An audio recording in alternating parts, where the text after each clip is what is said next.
Put a frog in boiling water and it jumps out instantly. It knows danger the second it touches it. But put that same frog in cool, comfortable water and slowly turn up the heat degree by degree, and it won't jump at all. It will just sit there, adjusting, telling itself this is fine, this is normal, right up until it's too late.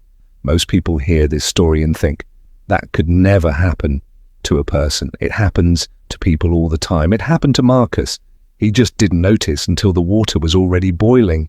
When Marcus took the job, it felt like a dream. A good title, a good salary, a boss who called him a rising star in his very first week.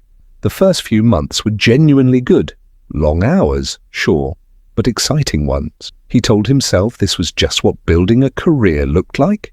Then, slowly, the water started to warm. A weekend email here, a meeting that ran late there.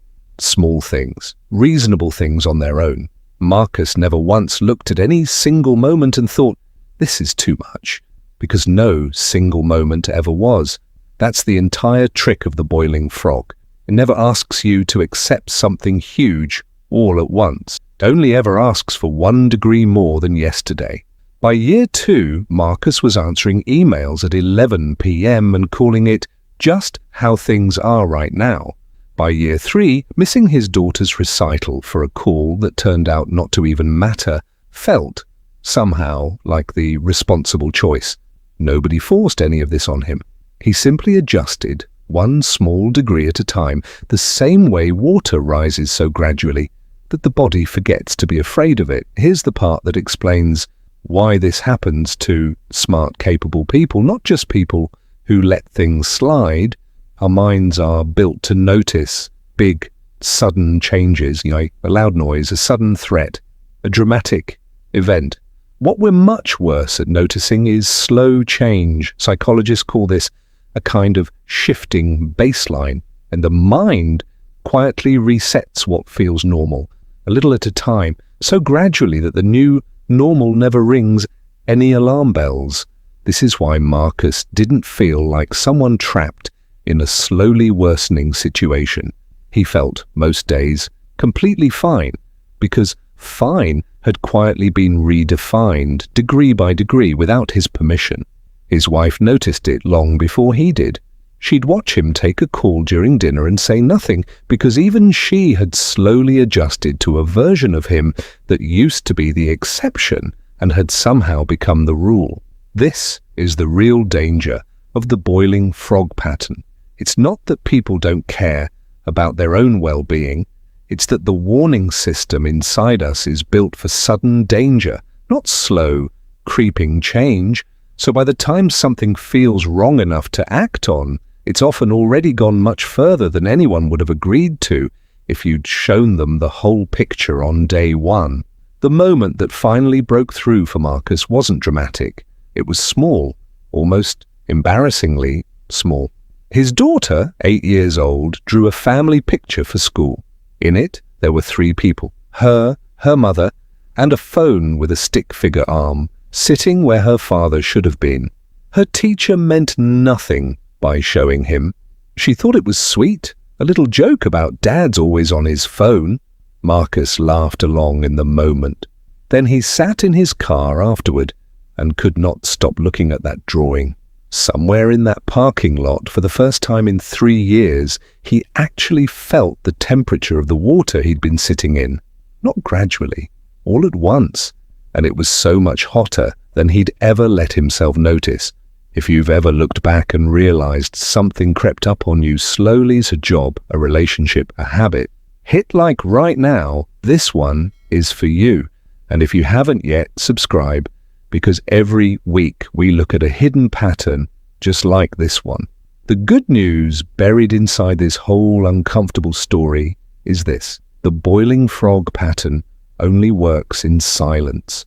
It survives on nobody ever stopping to ask out loud, wait, how did we get here? The moment someone actually asks that question, the whole spell tends to break. There's a simple trick worth trying, and it's the one thing that finally helped Marcus. Instead of asking, is this bad? Which is easy to talk yourself out of, ask a different question. If I were seeing this for the very first time today, with fresh eyes, would I accept this? That single reframe is powerful because it strips away all the slow adjusting your mind has quietly done and shows you the real temperature of the water without the fog of everything that led you there. Marcus started asking himself that question once a month, almost like a checkup, not about everything in his life, just the 2 or 3 things that had crept up the most. Some months the honest answer was, yes, I'd still choose this. Other months it wasn't, and for the first time in years he actually had a way to know the difference. Marcus didn't quit his job the next morning, and this isn't a story about one dramatic decision that fixed everything overnight. What he did was smaller and slower. The same way the problem had built, the solution built back the other way. He set one firm rule: no phone at dinner, no exceptions, starting that same week. It felt strange at first, almost like withdrawal. His daughter noticed before anyone else did. Over the following months, he renegotiated what normal looked like at work, one boundary at a time. The same slow, degree-by-degree method that had gotten him into the situation, now working in reverse, on purpose this time. It wasn't instant, but 6 months later, when his daughter drew another family picture, there were 4 people in it. And this time, nobody was holding a phone.